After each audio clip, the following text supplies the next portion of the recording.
ये है talks news network और आप देख रहे हैं पॉलिटॉक्स, राजनीति का कच्चा चिट्ठा। प्रधानमंत्री मोदी मंगलवार को राजस्थान के बांसवाड़ा जिले के मानगढ़ धाम पहुंचे, लेकिन प्रदेश के साथ साथ अन्य पड़ोसी राज्यों के आदिवासियों की मानगढ़ धाम को राष्ट्रीय स्मारक घोषित करने की जो प्रधानमंत्री मोदी से उम्मीद थी, वह पूरी नहीं हो पाई। काफी लंबे समय से राजस्थान के साथ साथ गुजरात, मध्य प्रदेश और महाराष्ट्र का आदिवासी समाज मानगढ़ धाम को राष्ट्रीय स्मारक घोषित करने की अपील कर रहा है। अब इसे लेकर आदिवासी समाज में निराशा है।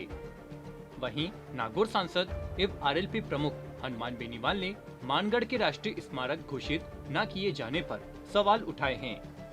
सांसद बेनीवाल ने कहा कि प्रधानमंत्री मोदी को आज मानगढ़ धाम को तत्काल राष्ट्रीय स्मारक घोषित कर देना चाहिए था, लेकिन वो हमेशा की तरह केवल भाषण देकर चले गए।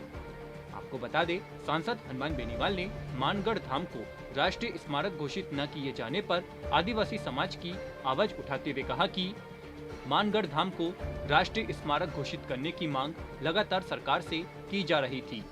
आज प्रधानमंत्री की सभा में 3 राज्यों के लोगों, जिसमें अधिकतर आदिवासी आंचल के लोगों को इसी भरोसे के साथ वहां लाया गया था कि मानगढ़ धाम को प्रधानमंत्री मोदी राष्ट्रीय स्मारक घोषित करेंगे। भाजपा के नेता लगातार इस बात का प्रचार भी कर रहे थे, मगर प्रधानमंत्री द्वारा ऐसा नहीं किया गया, जिससे आमजन के साथ आदिवासी आंचल के लोगों में भारी निराशा व्याप्त है। सांसद बेनीवाल ने कहा कि चूंकि यह स्थान ब्रिटिश शासनकाल के जघन्य नरसंहार का गवाह है, जहां 17 नवंबर 1913 को अंग्रेजों ने अचानक निहत्थे आदिवासी समाज के लोगों पर फायरिंग कर दी थी। उस वक्त हजारों आदिवासी मानगढ़ पहाड़ी पर गुरु गोविंद की सभा में जुटे थे और उस नरसंहार में करीब 1500 आदिवासी भाई शहीद हो गए थे।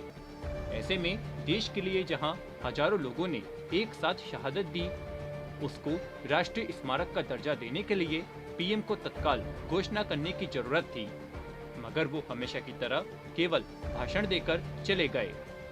वहीं पीआईबी द्वारा मानगढ़ धाम को राष्ट्रीय स्मारक घोषित करने की झूठी खबर चलने का जिक्र करते हुए बेनीवाल ने कहा कि पीआईबी भारत सरकार से जुड़ी जानकारी के लिए अधिकृत संस्था है और पीआईबी इंडिया के अधिकृत ट्विटर हैंडल से मानगढ़ धाम को राष्ट्रीय स्मारक का दर्जा देने की बात लिखकर उसे पुनः हटा देना मानगढ़ धाम में आस्था रखने वाले करोड़ों लोगों के साथ भद्दा मजाक है। इस दौरान सांसद बेनीवाल ने कांग्रेस पर भी जमकर निशाना साधा है। बेनीवाल ने राजस्थान के मुख्यमंत्री अशोक गहलोत पर निशाना साधते हुए कहा कि मुख्यमंत्री अशोक गहलोत मानगढ़ धाम को राष्ट्रीय स्मारक का दर्जा देने की मांग कर रहे हैं, मगर वो यह क्यों भूल रहे हैं कि केंद्र में 50 सालों से अधिक समय तक उनकी पार्टी सत्ता में रही, तब उन्होंने ऐसा कदम क्यों नहीं उठाया। सांसद बेनीवाल ने कांग्रेस पर तंज कसते हुए कहा कि कांग्रेस ने आदिवासी आंचल के लोगों को गुमराह करके हमेशा वोट बैंक की राजनीति की है।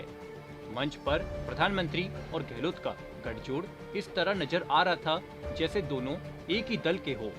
पॉलिटॉक्स ब्यूरो, जयपुर। ये है टॉक्स न्यूज नेटवर्क और आप देख रहे हैं पॉलिटॉक्स, राजनीति का कच्चा चिट्ठा।